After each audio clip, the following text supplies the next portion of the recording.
how are you today? Welcome back to the series Being a Montessori Parent.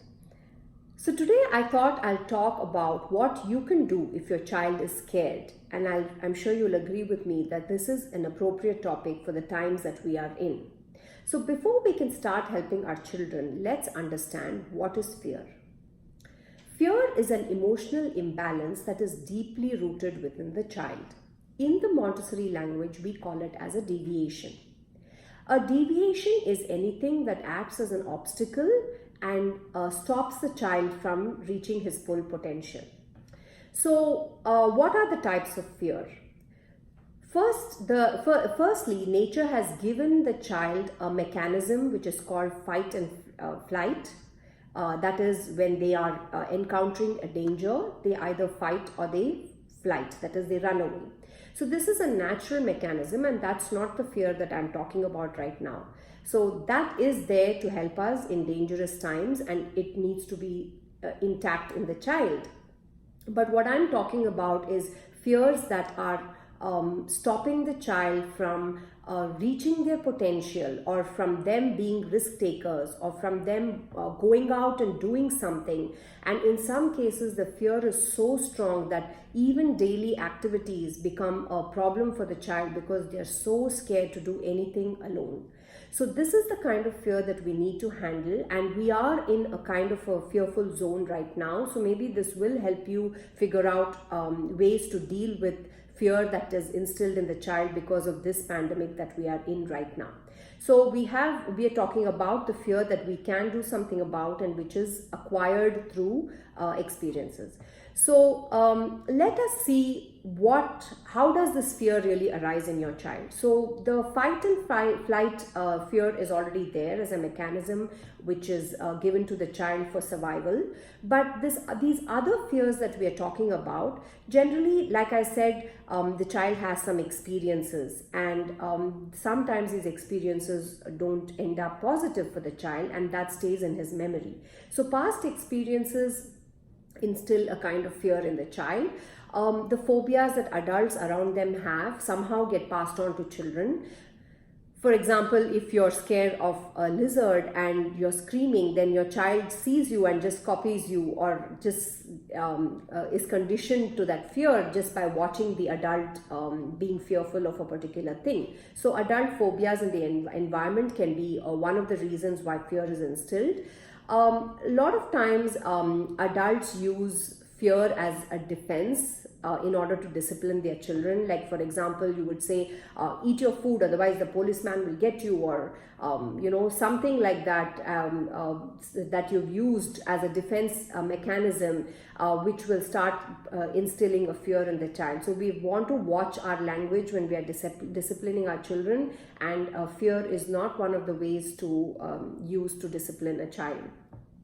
The other thing is punishments. When sometimes punishments, like maybe putting them in a dark room or putting them alone even, has developed this fear within them, and that stays with them for even future years till they overcome it on their own. So these are ways that fear can be instilled in your child. Now, how does fear affect your child?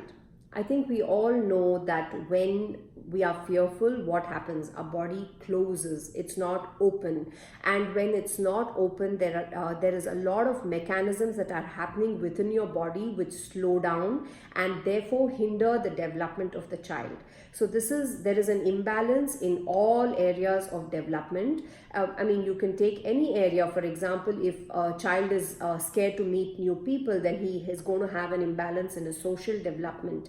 Or if he's not going to be able to take any risks, maybe he will not learn new things. So there's a lot of repercussions to having a fearful mindset.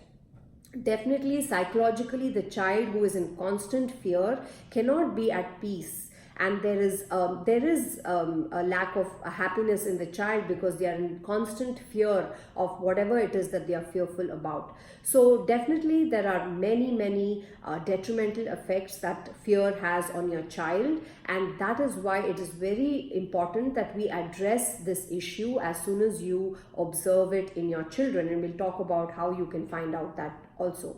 So yeah, the next thing that I'm going to say is, how do you identify that your child is in fear?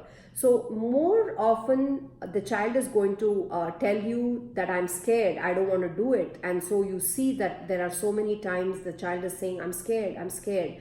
But very young children may not be able to say that. So you see a tightness in the body, and there is a kind of a resistance. You see that the child does not, even for very small things, there is this resistance. Or the child is quiet, is not open, is not coming out to participate, and is not being a happy, lively, joyous person. This doesn't mean that a child who's sitting quietly is always fearful. That's not what I mean. They can be sitting quietly but being peaceful.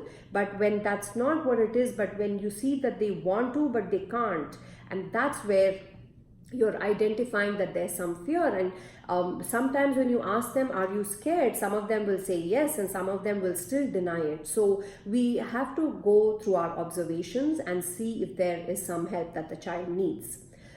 So what is it that we can do to help these children that are scared? So first of all is to identify, talk, and find out. Now once you have figured out that there is some fear, it's very important to accept that there is fear. That's the first step. If you tell the child there's no reason to be scared, why are you so scared of this? It's not even scary. That is not going to help, because at the present moment, the child is scared of this particular thing. It may not be scary for you, but for him it is. So acceptance is the first thing.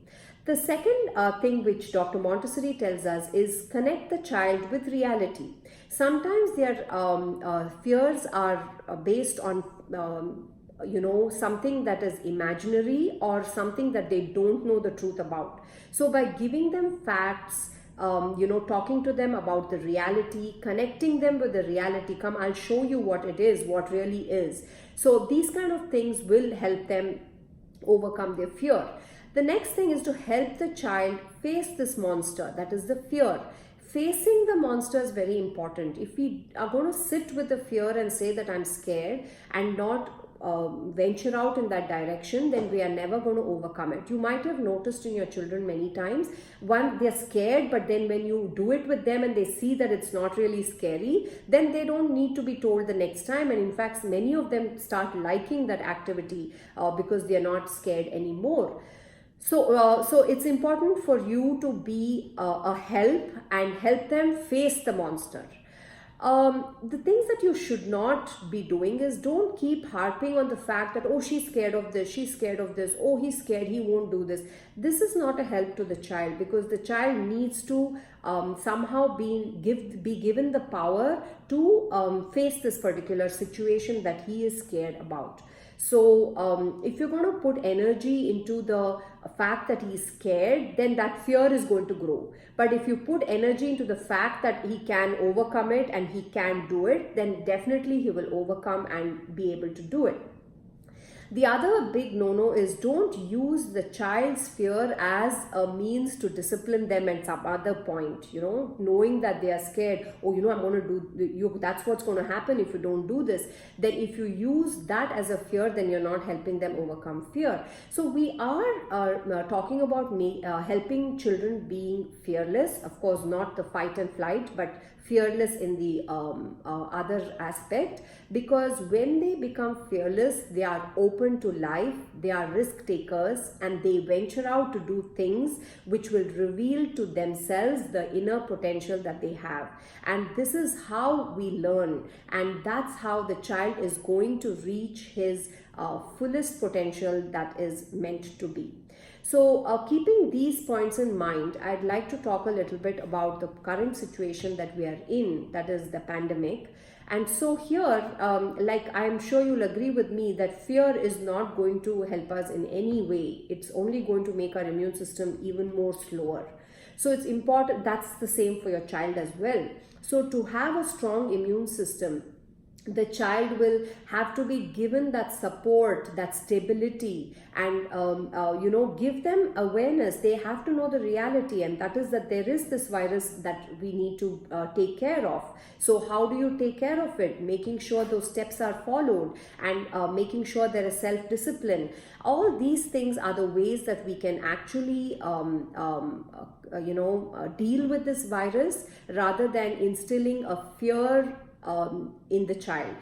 Now, it is there in the air. Now, fear is there. All of us are a little scared, and unfortunately, fear is something that gets passed on to the people who are next to you. So, the child who is in contact with you is going to become fearful if you are very fearful. So, as adults that are taking care of children, it becomes our responsibility to breathe, to meditate, to stay calm as much as we can, so that we can show our child ways that they can stay calm, and so we have a strong immune system which will help us during this pandemic.